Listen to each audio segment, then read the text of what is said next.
Hello good people, this is Jason Irvin, aka The Janitor, here bringing you a video that we promised last week. We had a small conundrum that came through. I'm back with my man Tony Piazza. We are working on a really good talk that he's doing, and we just want to get right into it and give you guys the goods. Alright, so here we go. So Tony, how's it going, man? How's it going again? What's up, baby? Doing good. How you doing? I'm feeling good, brother. I'm feeling good, dude. So, we're back recording this again. You know, the first time we did it, we had some mic issues, but man, we're back on the game. And we're just gonna start it kind of like we did last time, and really start asking, hey, how did you get started? And I know, first of all, I want to first give you your props. You actually hired me for my job here in Las Vegas. So, I want to thank you for that. And really just want to find out, how did you get from, where you were in the military, you were in the Army, I think interrogator, I'll let you get all into that, into where you are now, man. You're out here doing talks and traveling the world, trying to be like you. Right on, yeah, no, hiring you was a no-brainer out there. You definitely had a passion for this stuff when I talked to you, so had a good background. Definitely good replacement for me out there. But yeah, man, where do I begin? I don't know. I started doing stuff with computers a long time ago, elementary school really. Hacking kind of got into that. I don't know. I was an interrogator in the Army in Iraq, doing intel collection. Really got interested in the intel that you can get off of a computer. I thought that was pretty interesting. I don't know. When I was getting out of the Army, I started actually taking computer classes through Maryland University College, and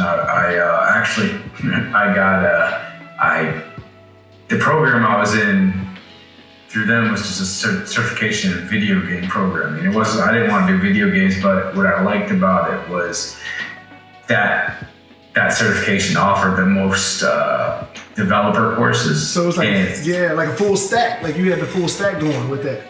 Yeah, I got to learn a bunch of different languages and everything. Because back then, that's what I figured I wanted to do. I wanted to program, and that was kind of what I did at the beginning of my career. Got out of the Army, was doing contract work and mostly programming, so development. And I really like creating stuff, but I also found, and this was just a passion of mine before I started doing programming, is I really like breaking shit too. So, right. so I got into the hacking side of things.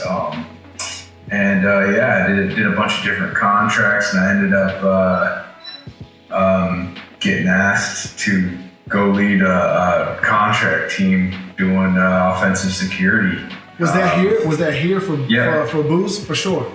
Yeah. So that was like my first kind of professional offensive security gig. I had done some defensive side of things too as well, on top of developing, but I also on the defensive side, I was doing a lot of automation stuff too. Defense contracting is kind of how I got into all this professionally.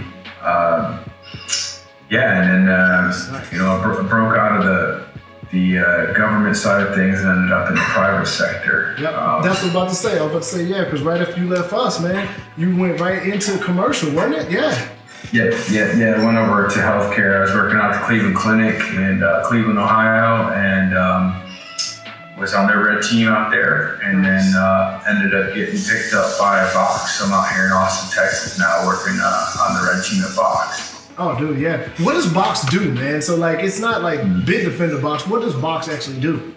It's cloud content management. So it's strictly business facing. So that's probably why a lot of people haven't heard of it. I didn't hear of it until I was at the Cleveland Clinic, and because they were using it. So, I don't know how I'd explain it, and I'm kind of careful with this because it's just that it's not any one thing. It's not like your Google Drive, but it does store your, can store your files. Okay. It's not SharePoint, but it does do content management. It's not. What else would I throw in there? Like the Office 365. Yeah, I was about to say it's like the Google Suite. What's that? It's not like the Google Suite, but it still has Google Suite-ish features. Yeah. I mean, actually, you can integrate all of the Google Suite products, all of the Microsoft products as your documents. It's pretty robust. Really good product. I definitely, I'm glad I got a box. I really believe in the product, and they actually are like leaders in the field of cloud content management. So it's pretty cool, man. And of course, I do the enterprise security red team stuff. So nice. Yeah, man. Yeah, that's what's up. So me and you kind of caught back up, man, during Black Hat this year when we were talking, and I was like, dude, I got to get back with this man Tony. You were giving some inspirational stuff about, hey, man, moving. The way you were moving through the system was you were learning at every spot, and I was like, dude, that is a good word to have, as you're moving up and progressing your career. And when you were saying that, I guess one of my questions that I had was, what do you feel is that difference between kind of, what we can talk about, that government side, and then moving to the commercial side, and then kind of bridging that gap? Because, man, you've done both, you know what I mean? Yeah. There's there's a lot of similarities, it's the differences. I guess it's just more of the the culture. How it is over on the government side, the defense contracting side. Nothing against anything over there, but it's just to me, it's really, really how do I put this? Structured and strict on things. Yeah. And I think getting things to change on that side is difficult for a certain set of reasons. Where getting things to change in the private sector is it's still hard to get things changed for a whole different set of reasons. Right. Okay. Right. So not because it's as structured as the government side, but for other issues that there are, there could be budgetary issues or whatnot. Yeah. And it's not the same in everywhere you go in the private sector either. There's differences between the clinic and there's, between the clinic and box. So it's all different. But I will say, I'm happy I made the move. It was something I wanted to do right after getting out of the Army. I knew I didn't want to stay in government. I wanted to get out, and I don't know, maybe it was just because my ideal or my perception of what it was going to be like in the private sector versus the public sector. And I mean, a lot of it was just me, fantasizing, I guess, but other but other stuff is nice, man. I mean, especially working in tech, working with Box and working with tech with all these other Silicon Valley, companies. It's a whole different culture. I really enjoy it. It's young, but there's a lot of really, really, really smart people, talented people. Right. And you kind of network with that whole tech industry. You live it. For sure. Yeah, I mean, I'm in Austin, Texas. It's a big tech hub. Everyone around me is in tech. It's just I've never been in a spot like that, and I enjoy it because I live, eat, breathe this stuff, and it's nice to have other people around me. To grow, man. Bees don't hang with flies, dude. You gotta grow. Right. You gotta stick with the people for sure. Yeah, absolutely. So I mean, I was working on that from the very beginning, and trying to get out and get into the tech world. And I feel like finally where I'm supposed to be. And I don't know really what I can say that any one thing that allowed me to make that transition.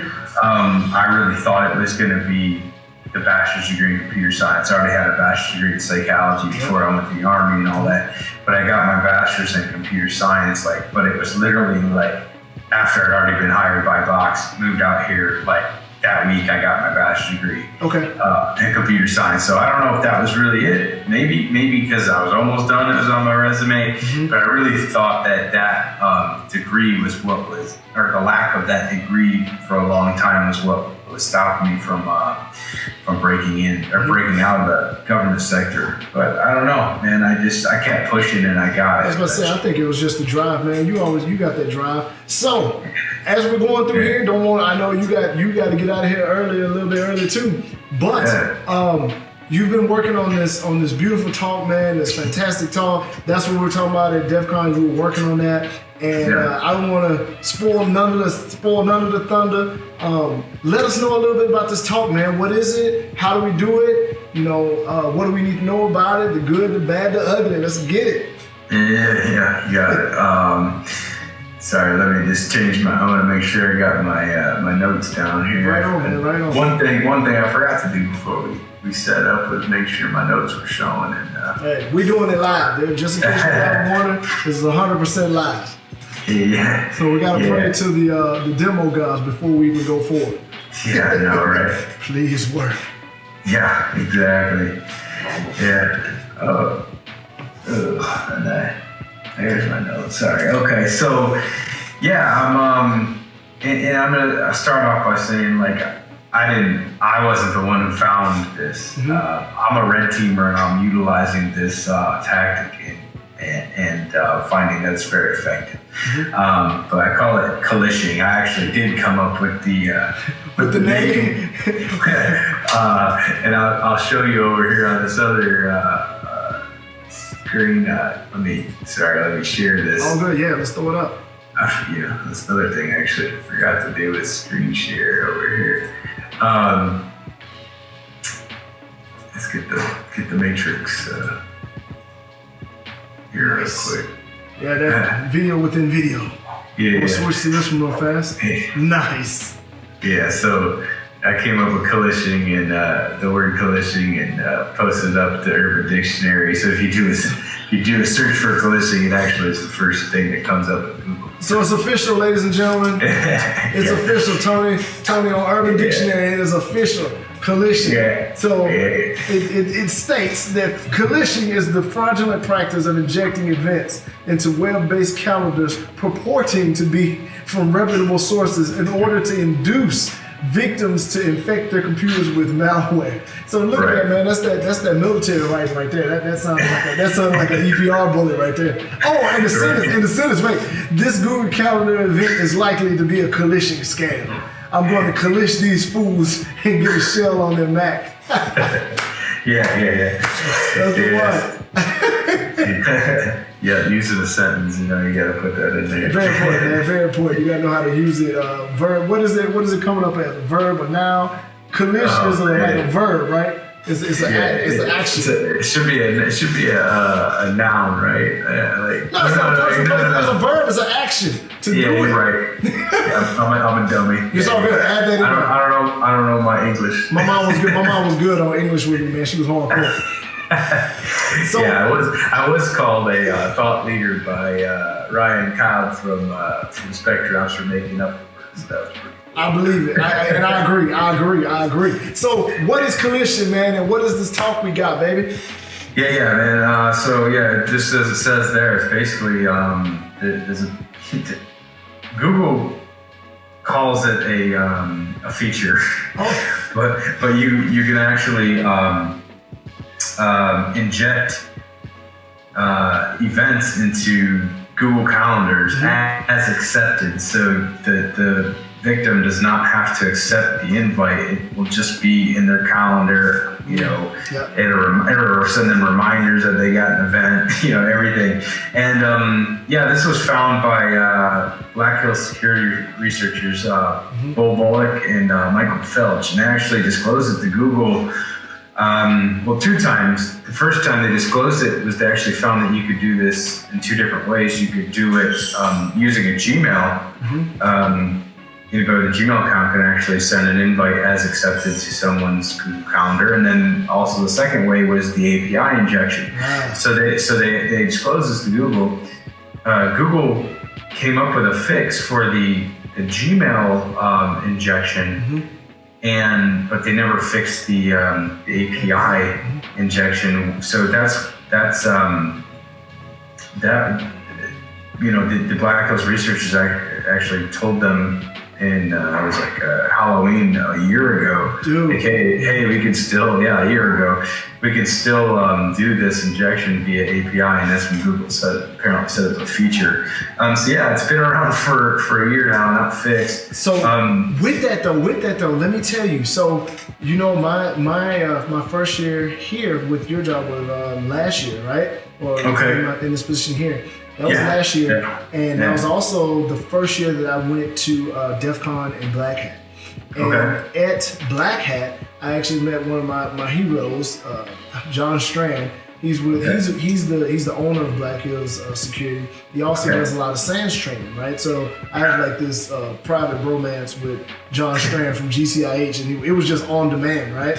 But I got to meet him for the first time, man, and dude, I was so happy. He was like super cool. I told him I was going on my first assessment, and he actually, I have all the emails that he sent me. He was like, look, this is a way to get into people's calendars. You can start putting things in their events and having them click on those and actually have, exploits in there that or reverse anything. Like you can actually exploit their box via their calendar, or just straight get them to do things that they themselves didn't want to do because it just pops up on that calendar. And then I was talking to you about it again, like I said, this year, and you were like, dude, I'm smashing out, I'm using that now. And so this is what's up.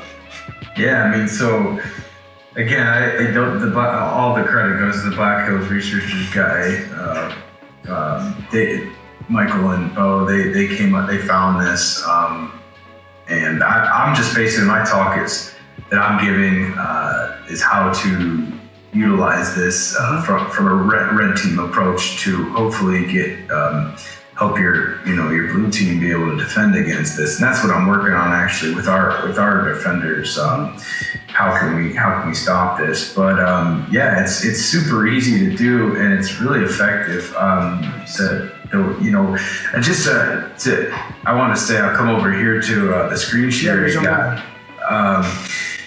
It's funny because it was on I think September 3rd, so just this month, during DerbyCon, Forbes did this nice little article saying Google is going to fix this, right? And it's funny. I have a little bit of a little conspiracy theory sometimes with some of this news that comes out. It's like, okay, Forbes should be a reputable source, but they literally they didn't do an interview with anybody. They literally took this one post in a Google support forum from a Google employee. Looks like Leslie Pace said that Google's aware of this and they're going to fix it. That's what we got. September 3rd. Yeah, Forbes did this nice article about it. I think there might be a little bit of handshake going on with Google and Forbes to make lessen the blow here, because I think pretty sure the Black Hills security guys are out at DerbyCon as well, probably talking about this. So, nice. But at any rate, man, it's real easy to do. It's effective. So your red team can do it, and work with your blue guys to figure out how to fix it. I'm trying to do that. That is one thing I thought I was going to have before I started giving this talk, because I have a few talks. I've been invited, or I was accepted to a few talks. First one was B-Sides in Tokyo. I couldn't take that one. B-Sides New Orleans, Louisiana. I can't take that one. NOLA. I was accepted to the Texas Cyber Summit down in San Antonio, and that's next month. I'll be going to that one. I'll also be going to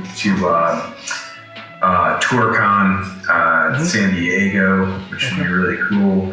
And then I was just recently accepted to Hackfest in Quebec City. Oh, congrats, man. That one just happened, didn't it?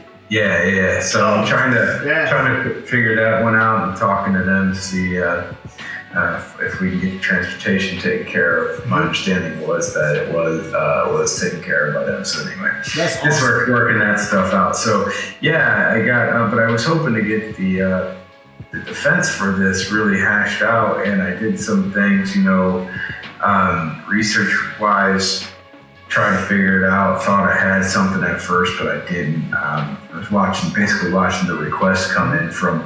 I was hoping there was a difference from when you did a normal Google Calendar request compared to how you did an API check, but I saw no difference in the request. So.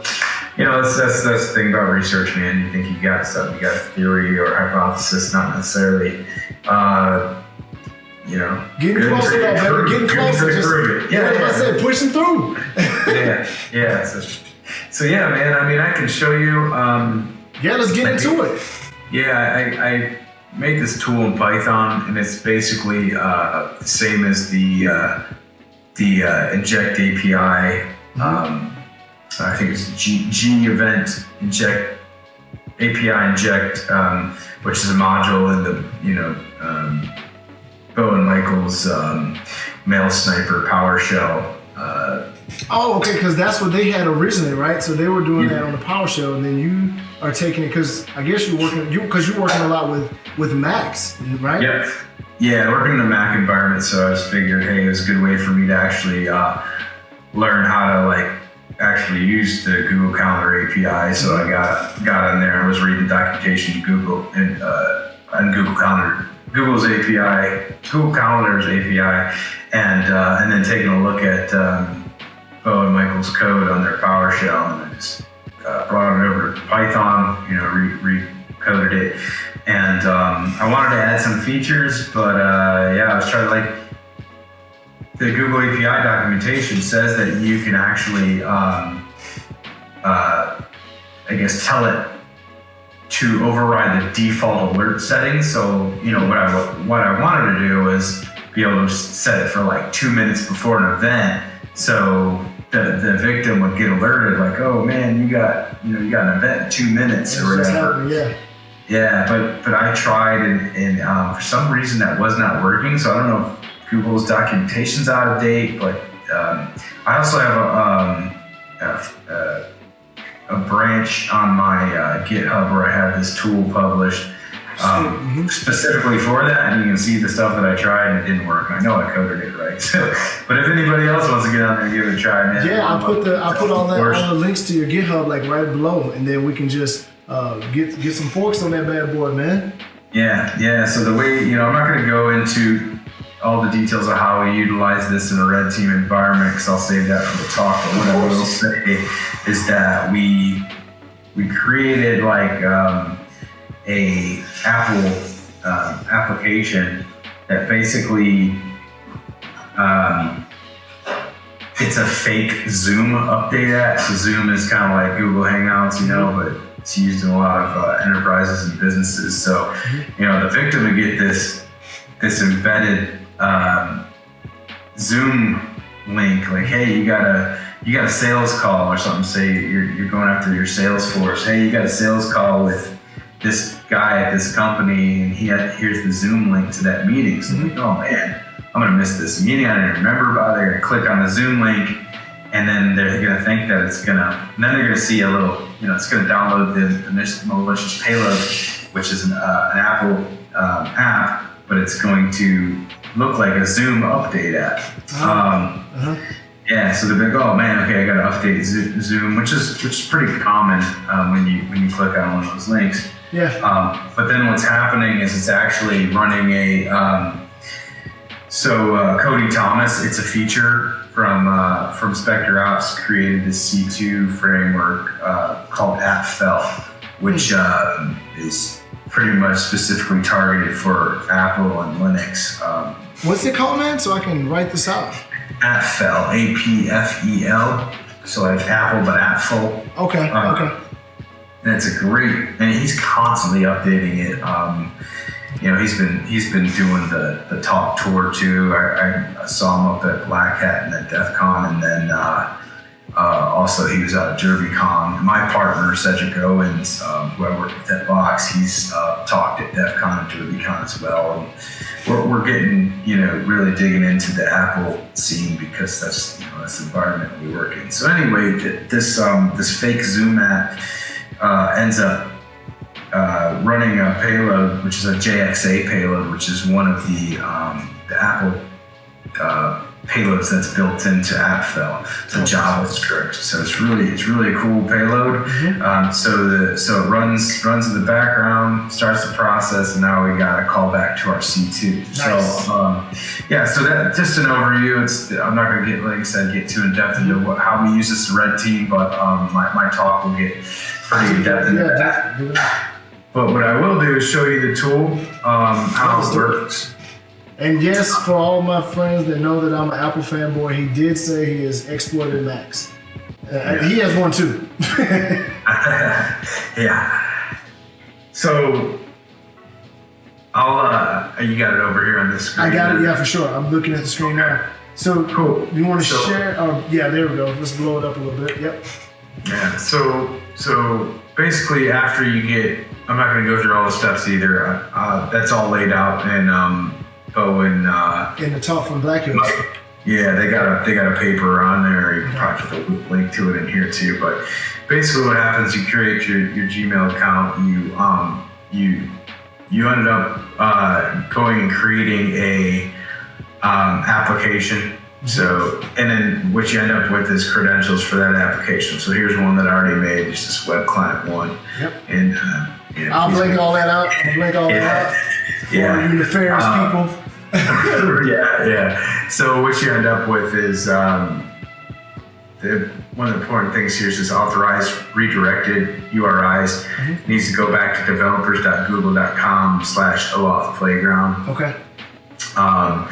Yeah, an OAuth Playground is, I guess, it's where you get to, mess around with OAuth for all of these different Google developer apps that use the API. So it's OAuth. Okay, so I think last time we were talking about this too, and for those that don't kind of know what OAuth is, do you want to explain it, or you just jump into it really Go ahead, man. You can explain it. Yeah, for sure. You did a better job than I did. All good, man. So sometimes when you go to, you have different applications like on your phone, right? And that application says, hey, can I post on Twitter or Facebook on behalf of you? And you hit accept. What ends up happening is, obviously, it jumps and goes to the website and says, hey, I have Jason and Tony with me, Ant-Man and the janitor with me, and they're telling me that I could. They're saying they want me to tell you that I have permission to post on their behalf. And then once you log in and everything, then the website gives the OAuth authorizes the OAuth token so that application can work on your behalf. So that's kind of what that OAuth is doing. So a lot of people don't really know what's happening when they click on that app and it says, hey, do you authorize this app to work? And you say yes. That's actually OAuth in action. Right on. Yeah, man. So yeah, you gotta tell it to basically, that's the redirect, authorized redirect URI for your application. You just make a little fake application. Okay. Once you do that, you get this client ID and you get this client secret, and those are what you're gonna use, and I'll show you. Let's go ahead and copy this. So we go over here at OAuth Playground. First thing you do is gotta go up into the settings here.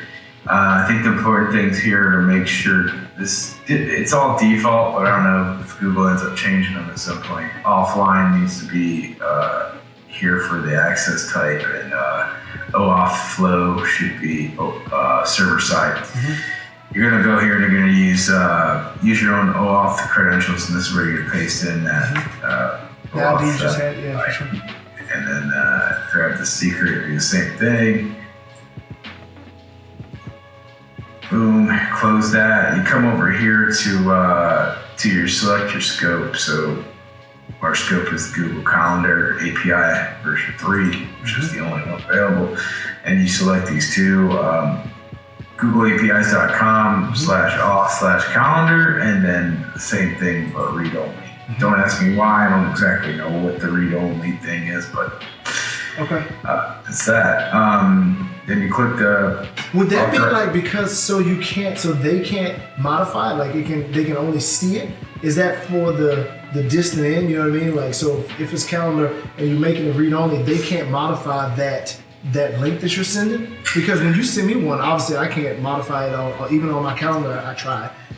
yeah. That could be. There is some stuff in the API documentation and some API calls that you could.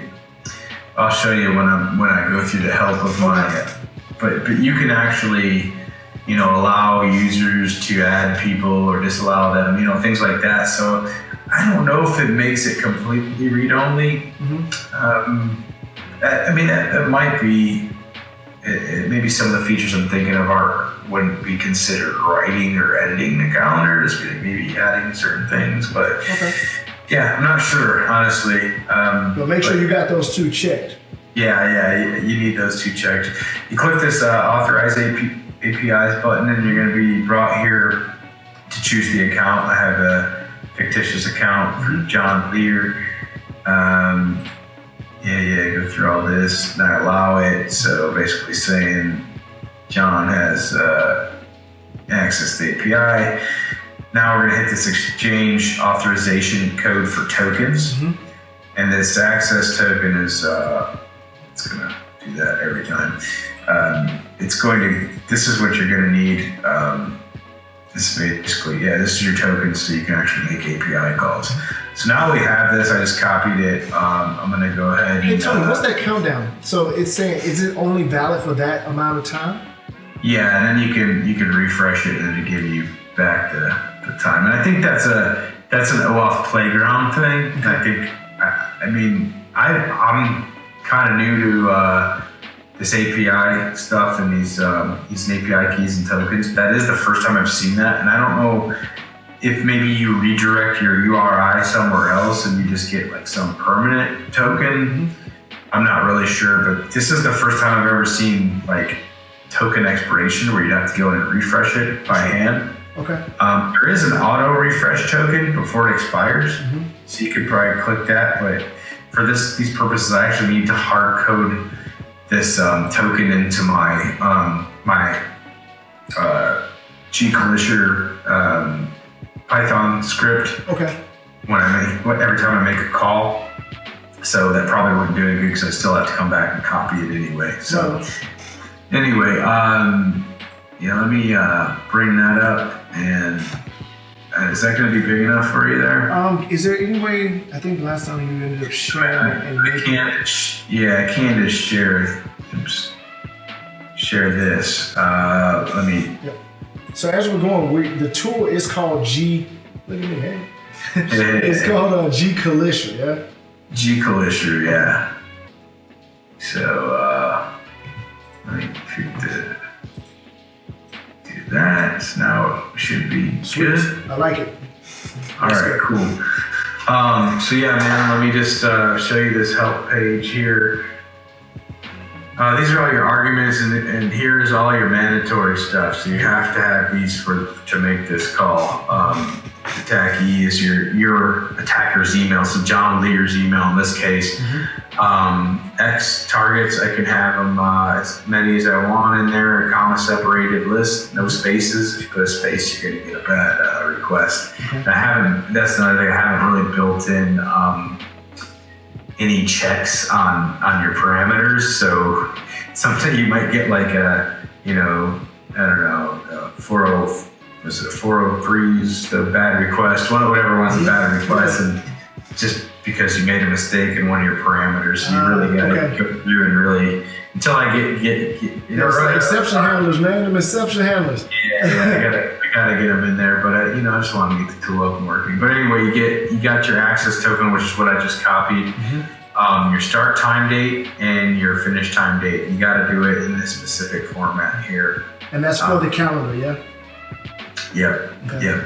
So that's gonna be what time it's the event is starting in your calendar, what time it finishes.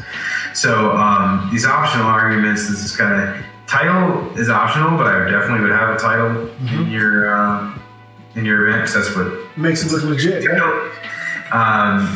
And also the event description, because this is where you're going to embed your malicious link as well. Okay.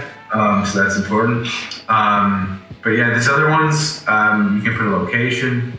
You can change time zone. I have it set for Central Time, and you have to do it in this format, which is IANA TZ database format. Okay. So you can Google that. Yep. Yeah. So you got these other allow modify. So this is kind of what I was talking about, that maybe, that wouldn't make sense with that read-only thing, because you can allow the receiver, the victim, to modify. Oh, you were talking about it, but dude, you gotta show us where that click is that's supposed to fix this, but I guess it only fixed it for Gmail and not the APIs. You gotta show that up. Oh yeah, I'll show that for sure. Okay. Yeah, I'll go back to that. But anyway, then you got this other one, allow users to invite others. So again, that kind of goes against the read-only thing. So you got show invitees, and all these defaults are in here. I'm not going to go through all of them, but I don't like to show my invitees because I might send it to multiple people and I don't want it. And it could be, I want all of these separate injections, and I don't want anybody to know who else I sent it to. Okay. Still allows me to send it to multiple people without them knowing I sent it to multiple. Like a big block of stuff. Oh, there's another thing, man. I think we talked about this last week. I'm just gonna bring it up again for anybody that's even looking at helping with the G-Calisher about the what was it? Was it targets? Like being able to add a function that allows it to not just go comma separated, but also have like a actual text file that could have, you could have, got all the email addresses for a company and then just put them all in a text file, comma separated or line separated, and then being able to parse through that too. Yeah, absolutely. That would be, that is a great idea you brought up last time that I hadn't thought about, is actually having like an input file. Yeah, and that'd be great. I mean, if anybody, like I said, anybody wants to jump in and help and make that'd be cool. For sure. If not, I get around to it, I can do it. So after he finished touring this nation. Right. Yeah, so I'll go ahead and we'll do an injection here. So let's kind of read that out. So so you can see here again the tacky. That's my attacker emails to John Lear. I'm gonna send one to my own personal Gmail as well as to yours here, so you can see the comma separated attack list. Now the A, you notice, is blank because I just did that before we started this, so I can easily paste inside the quotes the API token that we got. So bam, we got the API token in there. All right, we got the start date time, which is today. I'm gonna change that time because we're already past that. So I'll make this 9 o'clock to 9:30. Mm-hmm. Now he is Central Time, just in case you were looking and like, oh, that's not gonna happen. Yeah, he's 2 hours out. Yeah. So the title I just had is Sales Call with California Clinical Federation, which is some made up thing that goes along with John Lear.ccf email that I made. So CCF is the California Clinical Federation. Nice. And then in the description here, so you'll see I actually took this from what a legit Zoom link usually looks like in a calendar. So I got Zoom details, and I got HTML in here, as you can see. So I got a bold around the Zoom details. I got a break, and then I got join Zoom meeting, and then here you'll see I actually can embed a link. So it's gonna look like it's gonna be this YouTube link embedded in what looks like a legit, and this is again what the zoom.us link looks like. So, and all with HTML tags, I see it. Yeah, for sure. Yep. So I'll go ahead and shoot this off now, and let's make sure we get a 200. Yep, we got a 200 response there. So I'm gonna break out of this and go to my calendar and show you. Again, I'm not accepting anything. You're jumping right into it, yeah? Yep, so I didn't accept anything in my calendar. Sorry, I'm trying to Share back. Share the screen again. Oh, I guess it's still sharing.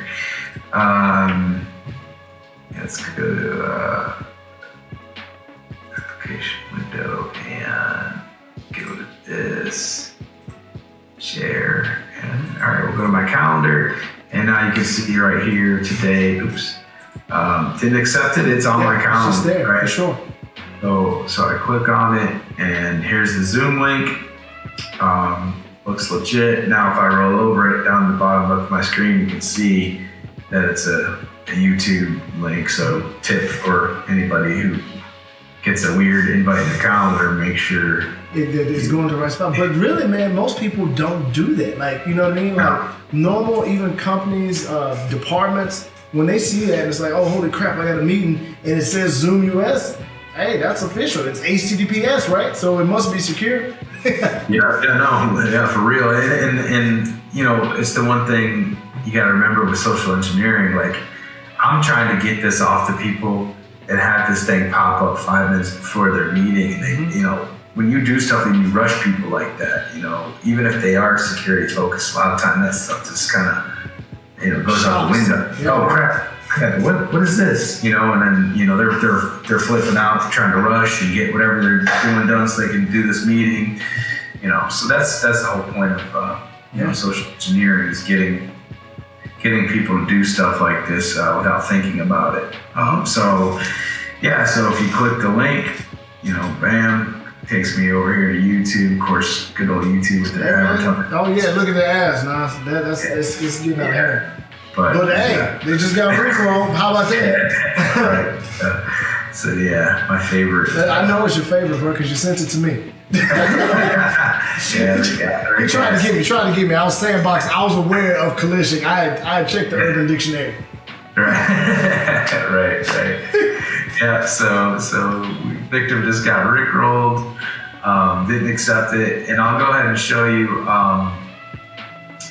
You know, so what Google did fix again was that they stopped this from being able to happen via Gmail, but as we see, it didn't stop it via API. Right. There's a lot of InfoSec people out there that keep, that you can fix that, and I've seen so many articles and blogs and Medium publishings. Oh, you can fix that. Like, no, you can't. It only fixed half the story, though. You know what I mean? So I think that a lot of people don't know about that API, that back end, those calls from that side. You know what I mean? So they're only worried about just the normal person, not the attacker that actually wants to come get your stuff. You know what I mean? Yeah, which it just kind of blows my mind because, you know, the Black Hill security guys, if you read their article, which is the original one, and I've heard them on podcasts, you know, they say specifically that Google came up with this fix, but it doesn't fix the API, you know, injection, which is really the scary one. That's the one, you know. I mean, I guess it would be pretty scary if you could do it from Gmail as well. But I'll show you what the fix was. In here in settings in your calendar, there's a checkbox. This automatically add events from Gmail to my calendar.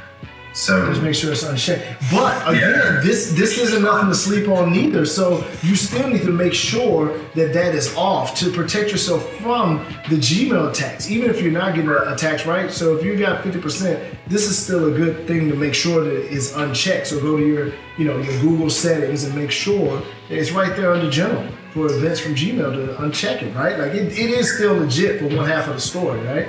Oh yeah, I mean, yeah, you definitely, I would at least stop that attack vector, you know. So, and I want to say, I can't remember, to be honest, if that's checked by default, but make sure you check. Make sure you check. Make sure you go and check. Go and look for sure. Yeah, I would definitely go and look. So yeah, that was the fix. And again, that does not, as you can see, I had it unchecked, and it did not stop that API call, that API injection that I just did. So now, Tony, we were talking about this last week or earlier in the week too, because this is again our second recording of this. But you were, how difficult is it to get that API? You were saying something about, you know, once you do this once, it kind of burns it, right? So, well, are you talking about burning the API token? What exactly? It was the account. You were saying, hey, you can only do this once, and Google basically DOS the whole thing. How did that? Oh, I know what you're talking about. So no. Okay. Yeah, no, not that I'm aware of. I've never had this account shut down. But what you're talking about, I think, so when we were talking about the creating the malicious Apple fake Zoom app. Oh, that's what it was. Yeah, you were showing that. Yeah. So what happens is, in order to get around Apple's gatekeeper, which is I don't remember what OS version that started in, but it was pretty recent. Basically, like, you can create an app for Apple, but if it's not signed and verified by Apple, if you try to open it, it's going to make you go into your security settings. That's what it was.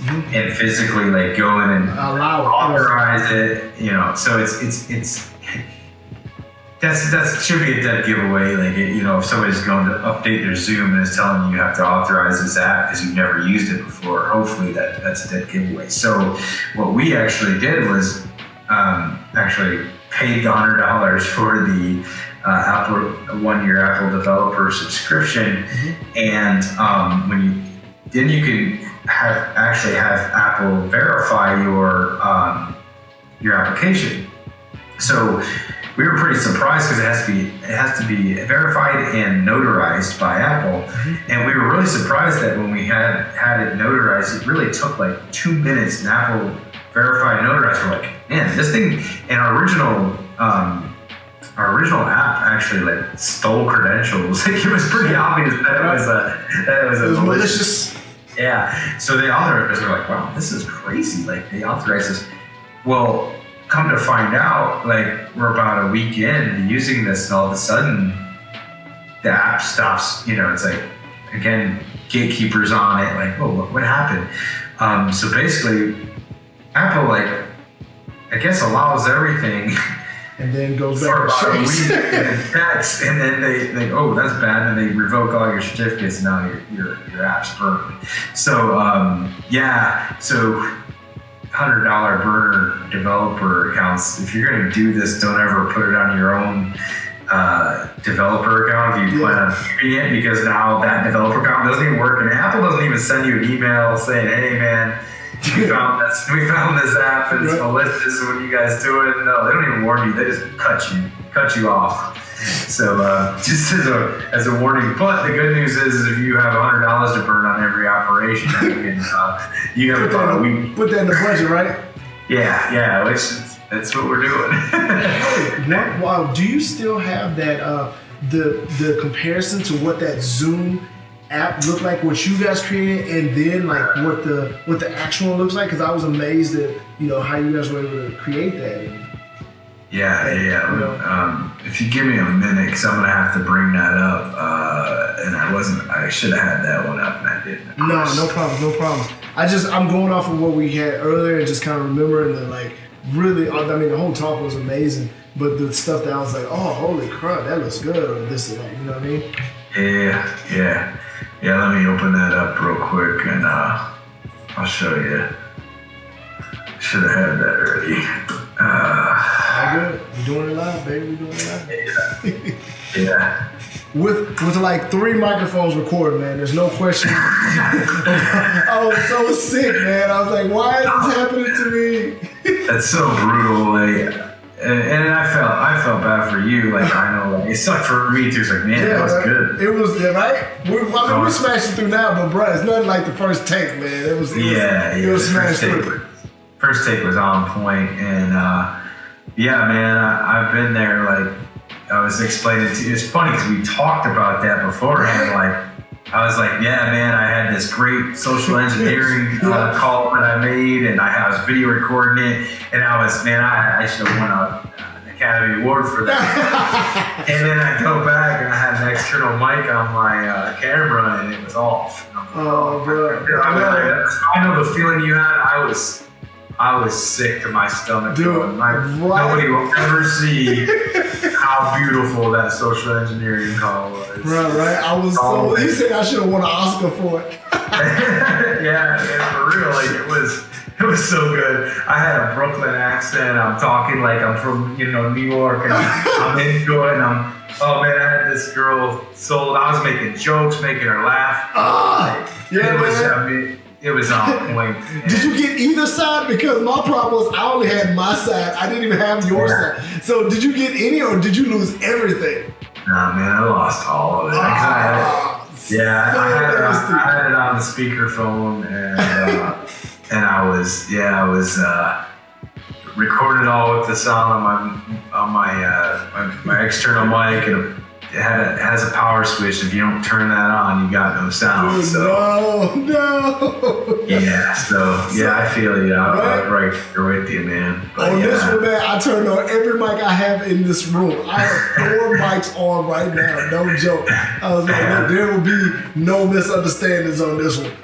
Yeah, man, I don't blame you. That's terrible. Like, it's really bad when you. And we were going for, I think, 2 hours. Dude, it was, man. Yeah, that's what I was like, oh man, we were rolling, man. Yeah. So I got this. Let me go ahead and screen share this again. Yep. I was just amazed at how good you guys were able to create it and make it look like it would really pass a, is this, whose is it type of thing. Like, I was like, dude, this is fantastic. Yeah, man. How do I get this to presentation? Yep, down right there. Over to the left. There you go. Right there? No, the one right next to it. Sorry. Oh man. This one. You should the one right there. Yep. No, to the right. It looks like a downward. Yep. Oh, okay. There you go. Present the mic. Hey, man, you're gonna be using that all this the rest of the year, man. You better I know. Get that present button going. I gotta brush up on these presentation skills, man. So yeah, man, you can see over on the left. That's the real deal. That's what you get when you do a Zoom update. Well, when you click the About Zoom, it actually has this Update Now button. So we just kind of made Zoom Updater update now and give you no what's due option or any of that stuff. But yeah. And that would pop up. You're using that as a payload on that one part that said Zoom, like Zoom US. Once you hit that, then this would pop up. Yeah. So when you click that Zoom.us, what's going to happen is we have this signed Apple app up in the cloud on a server. So they're gonna pull it down. It's gonna automatically download it, and then it's gonna try to run, And then when it pops up, it's gonna first it's gonna pop up and say, do you want to run the Zoom updater, right? Like a normal Apple app. You click okay, and then this comes up. When you click that Update Now button, you're running. It's gonna then go and actually that's to run that payload that we have, the AppFell. The AppFell, that's exactly what I'm about to say. Is that from the AppFell tool? For sure. Yep. Yeah. So that JXA payload is the Apple specific payload that Cody Thomas created for AppFell. So the cool thing about AppFell is you can create your own payloads too. You can put them right up there. AppFell's a great C2, and especially for a Mac or Linux environment. It's really the first thing that I've seen that was really tailored to Mac. Nice. And man, so that's what we're doing. Red Team side, doing stuff like this, getting Calishing going, man. And it's man. It's until Google fixes it or me and my team on the API side, right? On the API side. So what? I guess so. Here's the thing. Before we close it out. So what you were saying, you're working on the defense side, and what are we doing to defend stuff like this, right? But it sounds like since they've defended it or protected it from the Gmail side, and the API side is what they're saying the problem is. our defense at the moment is more knowledge. So being able to, educate people about this. So I guess that's really what we're trying to do here as well in this talk, you and me, and then you're more, worldwide with it. But just bring more awareness to the situation that this can happen, and you can be a target of said situation. Oh yeah, absolutely, man. I mean, that's one of the arguments, about offensive guys like us who, we do these talks or we write these tools. There's always people out there that are, oh man, you're just giving hackers tools to use and you're putting stuff out there and showing them how to do it. Well, yeah, okay. Well, there's always two sides to anything. Sure. People could find a way to use something for good or a way to use something for evil. And, to me, putting this out there, it's already out there. Yeah. It's already known. The bad guy's going to figure it out. Mm-hmm. The bad guys are doing all the stuff we're doing. They're researching. Exactly. They're trying stuff. So why not show the good guys how it's done so they can start figuring out how to defend against it? And absolutely. So we're educating this way. The other thing is that you can get your blue team guys to go and educate your enterprise. Like, hey, these calendars aren't safe yet. Mm-hmm. Treat them the same way you would an email. If you don't know who it's from, don't click on it. Roll over that link. Make sure it's going to where it says it's going. Look for misspellings. Look for anything that looks off. Because this is, honestly, I find that this could be way more effective in a particular situation. Like I'm talking about getting a hold of like customer-facing salespeople or anything. This could be, more effective than a phishing email, because of course phishing emails, there's a lot of protections out there. You got like MX Hero and stuff that scan through those emails before they ever hit the server, the actual server. Like a lot of that spam stuff picks it. But there's nothing right now stopping you from putting in malicious links injecting these malicious links into the calendar. So education's right now pretty much all we got. Like I said, until Google, I don't know, Forbes does another an actual interview maybe with Google and get some answers when they're actually going to fix it. Or until, people like us can figure out how to stop it. Mm-hmm. That's what I hope to have something, and I'm trying to figure out something. There's got to be a way to, Here's another question, man. Is there any way, and maybe this is just research because my brain's going, like, I'm starting to think of all kinds of things. Is there any way to set up maybe filters for your email server that you have trusted people that can send you calendar links, and then at that point, you know what I mean? Now you have this trusted ring, and anybody outside of that, it kind of just, if it has a calendar link, it just would basically block that out, because that API would still be coming through. What is it? I don't know. What does it look like to you on the Wireshark end? But it still comes through like email traffic, right? Well, it comes through as not necessarily email. It comes through as calendar. It's all the calendar API. So regardless of if I was injected via my tool or you were just to do a legit calendar invite for me, it's still going through Google's API, and that's how those calls come. That's why there's no difference in the way they look. I thought there was. So when I first started doing this, I had like a eureka moment. I was in the shower or something. Oh man, like there's gotta be a difference. And I went and I looked, and I remember I looked at this is bad research. I looked at the, using my tool, watching over the wire what was coming through, using Burp. I was watching the requests coming in. And I was like, oh man, look, it says right here, there's this API thing here. So that's gotta be it. And at that time I didn't think, well, look at what it looks like when you do a normal calendar invite, dumbass. Because then later on when I went back, I did that, and there's that API thing there. It's the same damn thing. So yeah. But no, man, I mean, that's the thing, is we got to start brainstorming like that, like, just thinking about it. There should be a way. I don't know what that is yet. Like I said, maybe I'll figure it out before Google fixes it. Yeah, man. And we're putting it out now, man. So everybody can get to listen and watch. If you're paying attention, any ideas. I mean, that's what the whole community is about, man. Just really collaborating to make the world a better place, right?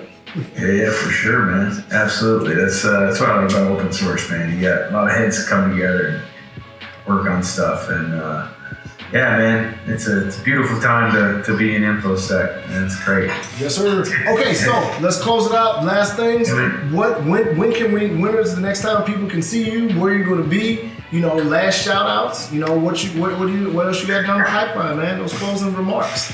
Yeah, man. So I'll be at the Texas Cyber Summit, and I'm a dumbass again and didn't have that up. So no issues. I'm popping the questions up. What I'm going to do is put all the links at the bottom as well. So Texas Cyber Summit. Yeah, that's in San Antonio down at the Grand Hyatt on the Riverwalk, and it's October 10th to the 12th. I'm speaking on Saturday, which I think that's the 12th. It's the last day. Okay. I'll be giving this talk and talking a little bit more about how it can be in more detail about how it can be used for red teams, and maybe I'll even have a defensive strategy by then. Toorcon's in San Diego, California, and that's November 7th through the 9th. Well, it's actually 4th through the 9th, but there's training days from 4th to the 7th. So 8th and 9th, I'll be speaking on, they have a red day and a blue day. I'll be the red day, which is the 9th. So those are the two. Also, there's Hackfest in Quebec City. I haven't accepted that one yet. Like I said, I'm trying to figure some stuff out with that, make sure it's doable. What else I got going on, man? I don't know. I've got, hopefully I'll come up with something. I've been doing a lot of Mac research, and kind of my next thing is I've been digging into Mac internals, and I really want to come up with something unique of my own, Yeah, for sure. Not piggybacking off anybody else's research. So that's working on some stuff, with my guys at Box. Yeah, man, we'll see. The next thing I'd really like to do is get to speak out at Objective by the Sea, which is always on a beach somewhere. This year it's in Hawaii, but it's an all-Mac conference. Last year's in Monaco. Man. Oh yeah, man, that's the one. Monaco, take me with you. I'm about to go do a talk. Shoot, I'm going to Monaco, baby. Yeah, for sure. Yeah, that'd be crazy. Start getting on that Mac research, man. No, step it up. Let's step it up. Plus, dude, I was saying that's what we were talking about, because you talked about this earlier in the week as well, and I was like, man, it's kind of full circle. First email really I got, it was actually a text. It wasn't even an email. You weren't even trying to Kalish me at this point, but when I was interviewing for the job, I was asking you. You were saying you were on an assessment, and the first picture I got of you is of your feet on the beach, saying, "Oh yeah, this was we're enjoying life out here." And I was like, "Yes, I want to do that." So now we're on Monaco, and I'm like, yes, I want to do that. So yeah, full circle, baby, full circle. Yeah, those were good gigs, man. Yeah, man. Doing hacking from a beach house. Yes, sir. No, I'm coming, man. I'm coming for you. We got that. We got Monaco, and shoot, I think we got everything in this one, man. We got it recorded. A, the video's looking good. B, we got the tool in. We got the research. We'll have your emails, where you're going to be at, and where you can find Tony. Ant-Man, he's on Discord, Slack, Instagram, Twitter, at your mama's house. No, I'm just playing. He's everywhere. So now, man, I just wanted to thank you for being my first interview ×2. And working with me and getting this thing done, man. And good luck on everything you got. Obviously, we're going to keep in touch, but shoot. That's how we doing it. You too, man. I'm glad to be on here, and wish you success with your YouTube channel. I got mine too, man. Yeah. Right now, all I got on there right now is doing body hacking. So I lost 90 pounds in 4 months. Yes, sir. It's called a snake diet. I basically eat one meal every 3 days. So you can check that out. Man. Other than that, yeah, man. That's a snake diet for you right there. Yeah, appreciate you having me on here, man. Until the next one, baby, let's get it, all right? Yeah, man, out. All right, for sure. Janitor, talk to y'all later. Go.